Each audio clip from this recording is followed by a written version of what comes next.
If you're not near your screen, come over here real quickly. I want to show you this. So we've been saying downtown Spokane's an ice rink, right? Well, let me show you. I can't even stand. That's how slick it is. So we do not have stop and go traffic in downtown Spokane. I want to show you this sign right here. So it says masks welcome here but not required. But come Monday morning, the first day of school for students here at North Idaho College, the sign will read shirts, shoes, and masks required because of the letter that's being sent out right now. The sun has come up now and we can see the damage. I want to walk you through the scene right now. So take a look at your screen and take a look at what we can see. So this is the complex where the fire started. This is the Tiffany complex. It then spread to the building next door, and you can see right here the siding that has melted off the side. There's mutual aid coming from across the region. Just one truck right here from Ephrata. But if you take a look over my shoulder, you'll still see some flames burning. And this is where it stopped. But just look at this car right here. For the most part, unidentifiable. My photog, Chris, and I were just talking, trying to figure out if this is a Ford, because on the ground next to it is this. 1 to 2 inches over the course of the morning. Well, we're expecting that during that peak commute time into downtown Spokane and into Coeur d'Alene. And if you take a look at your screen right now, you're definitely starting to see some snow accumulate on my car right here. Now, this isn't as much as we could see on a parked car overnight because the windshield is warm and the wipers are going, but we're seeing snow outside right now in the Spokane area. And I want to get out and show you what we can see on 3rd Avenue. Show you what we're dealing with right now. Take a look at the ground. So this is the conditions that crews are dealing with. Incredibly dry here this morning. Traffic is still moving efficiently here on Bigelow Gulch as that heavy police presence still remains in place right now. Multiple agencies responding this morning and revolving throughout the scene. We've seen Spokane Valley Police, the Sheriff's Office, and the Spokane Police Department. A chief actually just walked up and told me that he was going to be back in the next couple of minutes to give me a quick update. You know, things are looking good right now, Sam. I just checked the doors. Unfortunately, they're still locked. That trophy not in here just yet, but some good news for everybody at home right now. If you want to see the Stanley Cup, lightning strikes twice. It's going to be here in Spokane a little later today. Bradley Warren, he's feeling it. Hey, Bradley, you talked to the university. Why and not want to sing it? I mean, go Cougs, am I right? Well, the excitement when that schedule came out, it was electric across the region. But here's the deal, the next big question. Are all of us Coug fans actually going to get to go to the game? I've got a little information for you right now. And they tell me last year they lost the Bell just by 2 yards. So this year, right now, right here on the Wake Up Show, because we like to have some fun, Sam Clyde, we are going to help them out. We are going to give them those 2 yards. Reporting live in Meade, I'm Bradley Warren, KHQ Local News. You're going the wrong way, Bradley. You're going the wrong way. Go Cats!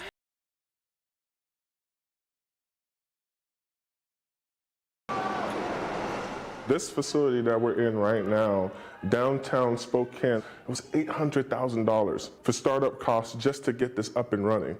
Who has $800,000? Luke Jasmine III owns several daycares in the Spokane area and says he's turning people away left and right. And that's a problem only amplified by COVID-19, shutdowns, and lack of employees. People are banging our doors down on a regular basis, and it's not just parents, it's businesses.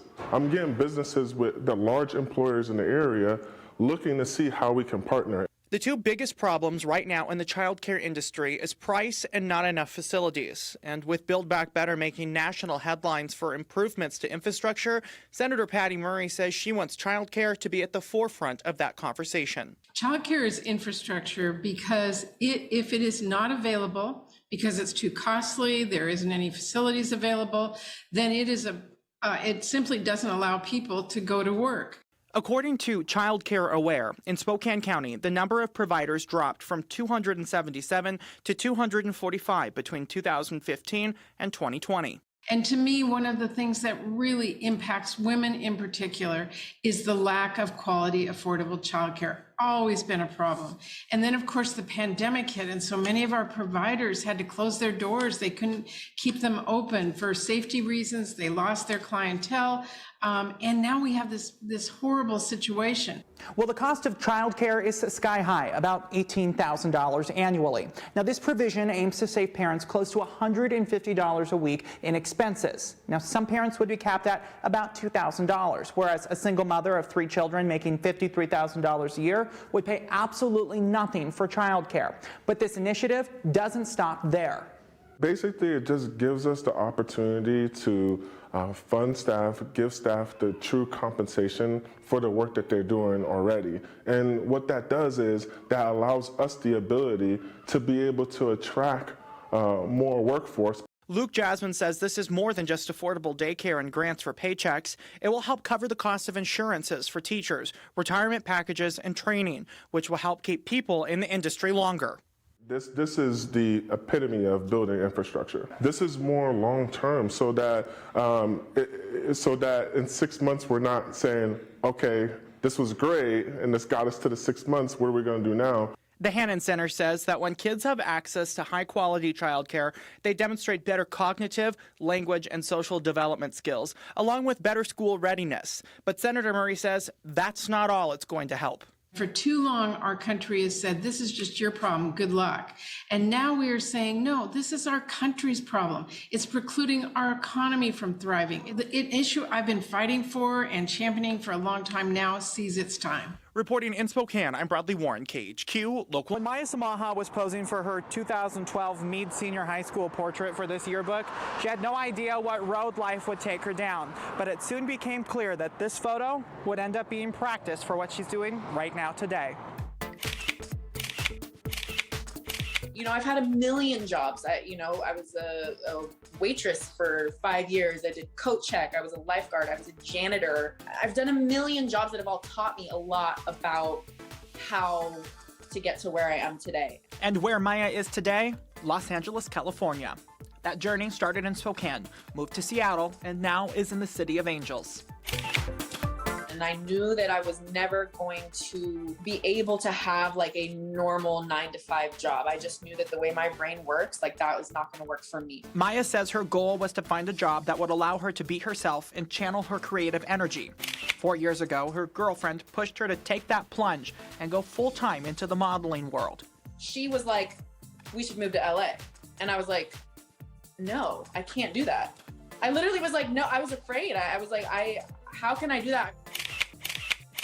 Maya graduated from Meade High School, but comes from a multicultural background and is proud of her Lebanese roots. She says there's definitely a stigma within the modeling world that you have to look, act, and be a certain way, something she's hoping to change. I went into an open call in LA, and my agency now knew. As soon as I walked in, the agent was like, yes. And I was like, I was in total shock and denial because I was like, nah, I was like, I don't know what that was.